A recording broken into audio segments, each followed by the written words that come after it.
আসসালামু আলাইকুম। আমার মতো অনেকেই এই সবজি পছন্দ করে না। বিশেষ করে এই সবজির উপরে কাঁটার মতো থাকে এবং ভিতরে বিচি থাকার কারণে আমার এই সবজি পছন্দ না। আম্মু আজকে এটা যেভাবে ভাজি করছে, আমি খাওয়ার পরে এটা আমার খুব প্রিয় সবজি হয়ে গেছে।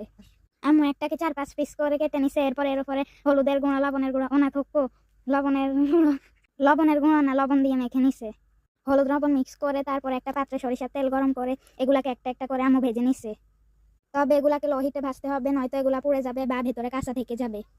ভাজা শেষ। এখন নতুন করে তেল দিয়ে এখানে পেঁয়াজ কুচি, মরিচ কুচি দিয়ে এগুলাকে ভেজে নিতে হবে। তারপর একটু রসুন বাটা দিতে হবে। তারপর দিতে হবে হলুদের গুঁড়ো, জিরার গুঁড়ো, টমেটো, লবণ, সবকিছু দিয়ে নেড়ে চেড়ে ভেজে নিতে হবে। ভাজা শেষে আম্মু একটু পানি দিয়ে ঢাকনা দিয়ে দিছে যাতে মশলাগুলো ভালো করে কষানো হয়ে যায়। এরপর আম্মু আসলো রাইস কুকারের ভাতের সামনে ভাত দেখার জন্য। একটা চামচ দিয়ে দেখলো, দেখে মনে হলো যে পানি দেওয়া দরকার, তাই আম্মু পানি দিয়ে দিল। পানি দেওয়া শেষে আম্মু একটু চামচ দিয়ে নেড়ে চেড়ে নিল। নাড়াচাড়া হয়ে গেলে তারপর আম্মু ঢাকনা দিয়ে দিল। ঢাকনা দিয়ে চলে গেল আবারও কাঁকরোল ভাজি করতে।